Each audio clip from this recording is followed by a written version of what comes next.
con el riesgo obviamente de repetir algunas cosas que a lo largo de tantas horas se han manifestado con mucha precisión. Solamente pretendo que quede el testimonio de temas que marcaron un punto de inflexión en los 12 años que va a cumplir en el gobierno lo que se denomina los autores del nuevo modelo de la Argentina, vinculado estrictamente a un modelo de presupuesto, partiendo de la base que estamos hablando de la ley más importante, que no solo calcula recursos y gastos, sino que después, obviamente, debe ejercer el papel más importante del Parlamento, cuál es el del control de las cuentas posteriores a la ejecución de las mismas. Está claro también que en estos 12 años el presupuesto se adecuó al relato, no podía ser de otra manera.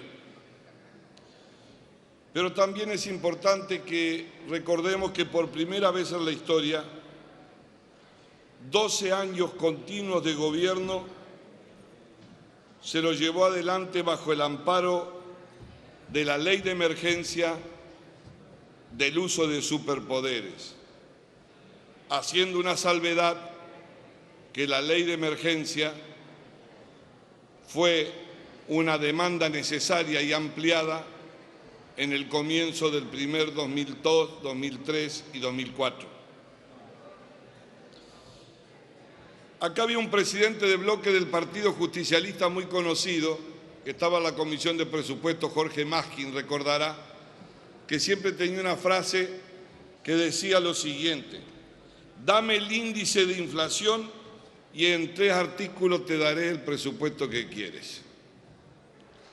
En el primero dice, va el monto de los recursos calculados sobre la recaudación pasada multiplicada por el índice de inflación. El artículo 2, la felicidad de la Argentina, distribuyendo, y decía ahí el artículo 3 de forma. A ese apotegma de Maskin yo le agregaría un cuarto artículo que iría antes del de forma. Dame esos elementos y dale todos los poderes al Ejecutivo para que sustituya al Congreso y que haga lo que quiera. Y con eso cerraríamos lo que fue el modelo del manejo presupuestario.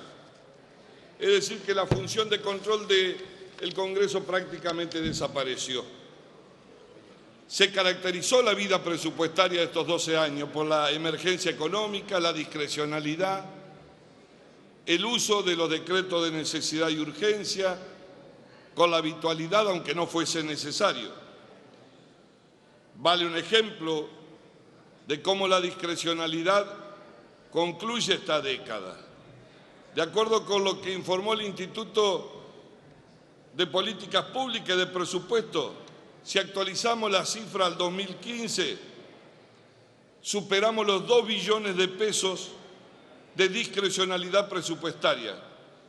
Eso equivale a 2 presupuestos de gasto completo, con los que se movió el gobierno, teniendo mayoría en el Senado y mayoría en diputados. Por supuesto que no me voy a detener mucho en las diferencias, cómo ha venido el presupuesto. 2015 preveía una inflación del 15,6, terminamos en el 25 o arriba, ya se lo dijo bien. Los gastos se preveía un incremento nominal del 17,5, terminamos con un aumento del 39, bastante desfigurado de la realidad. Se preveía un saldo comercial de 9.200 millones de dólares, terminamos con un saldo de 1.600 millones de dólares. Un desajuste considerable entre el presupuesto aprobado por el Congreso y el que se ejecutó. Se preveía un crecimiento del 2,8, terminamos en 0. Se preveía un déficit de 49.500 millones, terminamos en 247.000 millones. Y las modificaciones instrumentadas, obviamente, que fueron necesariamente por DNU. promulgación, modificación, ejecución de la mayoría, casi sin rendición de cuenta del gobierno. Por otra parte, tuvo una característica procíclica, con un comportamiento procíclico.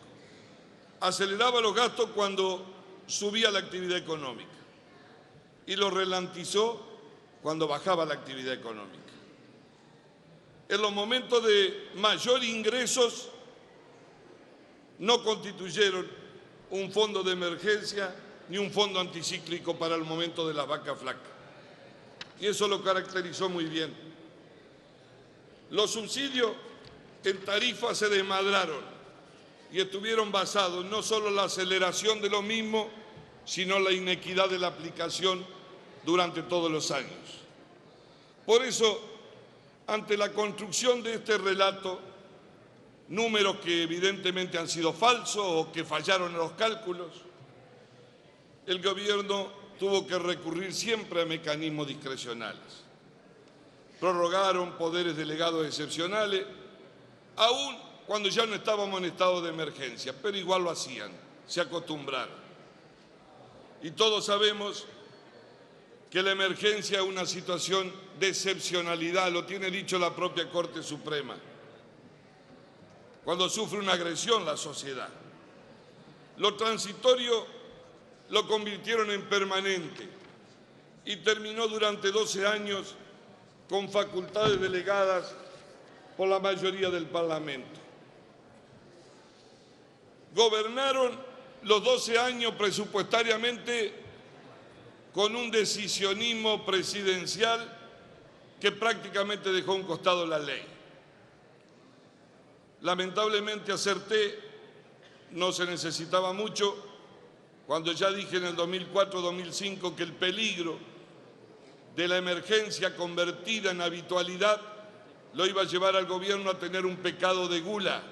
Y eso fue lo que pasó. No hacía falta ni siquiera DNU, los dictaban igual, aunque no hubiese necesidad de urgencia. Desde el 2007 se dictaron 83 DNU, 43 decretos delegados y 13 fueron ampliación presupuestaria. Es decir, que se debió modificar el presupuesto casi 2 veces al año. Solo una vez, en el 2006, se amplió el presupuesto por ley. Después siempre fue por resolución administrativa o por DNU. Presidente, están terminando la década con una estimación de recursos sin un tipo de cambio real, sin un incremento real de los precios, sin saber cuál va a ser el nivel de actividad, sin tener una visión correcta del contexto internacional, rechazando el viento de cola y diciendo que eran autores propios en su momento del crecimiento, ahora echándole la culpa a las corporaciones cuando el viento de cola no viene a favor. La inflación lo llevó en un maridaje que casi lo ha puesto al borde del abismo entre la realidad de lo que paga la gente y lo que el gobierno dibuja. El crecimiento del PBI está lejos de la realidad. La devaluación tiene distintos nombres y estamos terminando cepo de relato, cepo de recursos, cepo de dólares, cepo y cepo en la economía. Señor presidente, solamente quiero decir 2 cosas por el tiempo que queda. Los antecedentes indican que en los últimos 7 años el gasto fue ampliado un 25% del promedio, es decir, más de 200.000 millones, 4% del PBI, 3 veces más que durante los primeros años del gobierno de Néstor Kirchner. Este año el déficit va a rondar los 270.000 millones de pesos, lo que vale casi a 30 millones de dólares. No hemos venido endeudando a ese ritmo y nos endeudamos con los jubilados, nos endeudamos con los maestros. Para decir la palabra clara, nos endeudamos nosotros mismos. Ese es el final poniendo el color que querramos poner. Y quiero decir, no con ánimo de chicana, a veces le reclaman con razón a la oposición que sean más claras las posiciones. Pero muchachos, faltan 17 días para votar y alguien con naturalidad Un minuto, diputado. expresa. Le pedimos silencio a la señora legisladora en el recinto, por favor. Con naturalidad expresa recién y con su debida lealtad, dijo, ha sido muy claro nuestro candidato a presidente, Scioli. Hay que bancar, muchachos, todo. No se puede de a pedacito. La ironía de Miguel Bain. Le digo yo que fue viceministro de Machinea, le quiero decir, que inclusive tal vez no debemos hacer la autocrítica mucho de lo que pasó en aquel momento con las jubilaciones. Bain es el mismo, no es un primo, No, pero quiero decir, no es el hermano de Bain, es el mismo, el viceministro de Economía. El autor intelectual en aquel momento que nos hizo pagar un gran costo a nosotros. Silencio, diputado Le hago un Kunkel. comentario. Diputado Kunkel, no dialoguen, por Le hago favor. un comentario. Para... No dialogue, diputado Kunkel. Por favor, Señor diputado presidente. Kunkel, no hable. No Después- dialogue, diputado Kunkel, no le di la palabra. Usted tampoco, diputada Herrera, por favor. Llámese a silencio, respete el orden del uso de la palabra, diputada Herrera. Descuénteme los minutos, presidente. Descuénteme los minutos, presidente. Pero por favor, Por favor, no dialogue. Por Diputada favor. Herrera, por favor. No le di la palabra, diputada Herrera, por favor. usted sabe que los alaridos más fuertes y que más se confunden son los que esconden más culpa.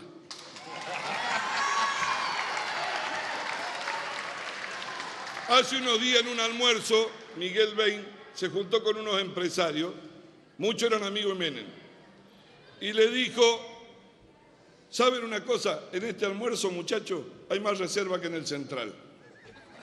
Yo pensé que le iba a contar otro chiste. Digo esto para que en los cierres de los discursos tengamos cuidado, tanto nosotros como ustedes, con no meternos en el embudo de la felicidad y saber, muchachos, que no se compran las cosas enlatadas, porque nadie es dueño de la historia ni de la verdad. Todos son resultado de un proceso, de aciertos y de errores. Miguel Bain es el mismo que estuvo antes, es el que está ahora, el que quieren esconder y el que los va a mandar. Señor presidente, para terminar, cuando nosotros dijimos, y muchos lo han repetido, que no era oportuno discutir el presupuesto ahora, no obedece a lo que dijo un diputado preopinante, está muy lejos de eso, de que los presupuestos no son objetivos, de que qué tienen que esperar al próximo presidente. En cualquier país del mundo se supone que aunque uno no esté de acuerdo tendrá un perfil del modelo de presupuesto que va a hacer para su administración. Quiero recordarle que en el 83 Alfonsín demoró 8 meses para aprobarle el presupuesto y no era el Partido Demócrata de Alemania, eran otros que estaban acá, 8 meses lo tuvieron colgado. Quiero decirle que algo se hizo como referencia bien, salvo la reelección de Menem, que continuó él, el presupuesto fue en simultáneo. Y Duhalde, cuando Néstor Kirchner le aprobó el presupuesto 5 meses antes. Después los cambios presidenciales se han aprobado 2 meses después, 3 meses después. Y la prórroga de los impuestos llegan hasta el 31 de diciembre. De lo que se Diputado trata, Kunkel, por favor. de lo que se trata, Diputado Kunkel, por favor. ya no tiene con quién pelear, Kunkel. De lo que se trata, agrégueme otro minuto, presidente.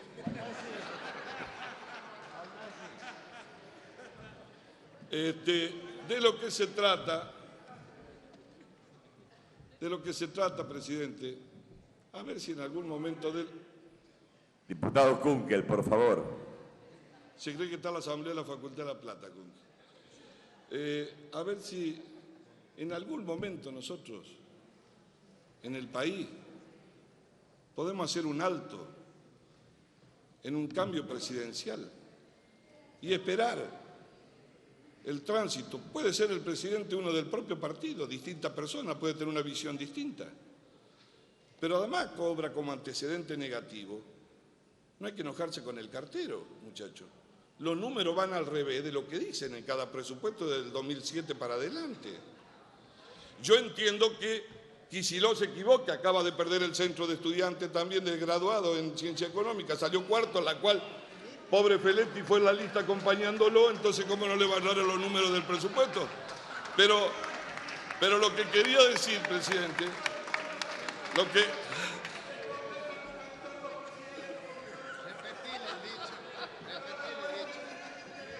Diputado. Agrégueme otro minuto, presidente. Yo quiero terminar bien porque estamos al final de la década de un gobierno con lo que hemos tenido enormes diferencias, que ha tenido aciertos, pero que fue a la alta en nuestro criterio, está terminando a la baja. Está con problemas. Y a lo mejor, fíjense ustedes, cómo no podemos salir de este ciclo que volvemos de nuevo a tener problemas. Néstor Kirchner tuvo que hacer uso de la ley de emergencia y después se quedó definitivamente por la crisis del 2001. Después tuvieron esos años de crecimiento a la tasa del 8, el 9. No hacía falta ley de emergencia, le sobraban los votos en ambas cámaras, pero ya estaban los poderes en el gobierno, ¿para qué lo vamos a devolver? Lo usaron. No había emergencia. Se usó la teoría de la excepción, una teoría muy smithsiana, que es muy difícil eso y muy peligrosa. Ahora, no vaya a ser que el próximo gobierno en serio esté en emergencia, porque de acuerdo a lo que dice Bain, conversando con los empresarios, que quedan papeles nada más y que ellos tienen más plata que el Banco Central, la inflación va y la ponen en el 14 para el año que viene, la caída de la actividad es muy fuerte.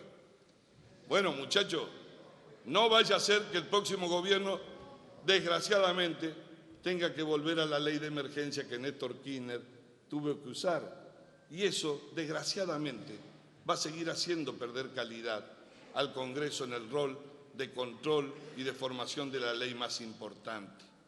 Entonces, lo que pretendemos en este final de este presupuesto de 10 años es que no era necesario que ustedes conviertan una escribanía a una institución a la que la controlaban legítimamente con los votos que le había dado la gente. Lo más condenable de ustedes fue la enorme tentación no de votar con lo que la gente les delegó, sino hacer uso de la excepción y no respetar la institución. Nada más, presidente. Muy bien, tiene uso de la palabra.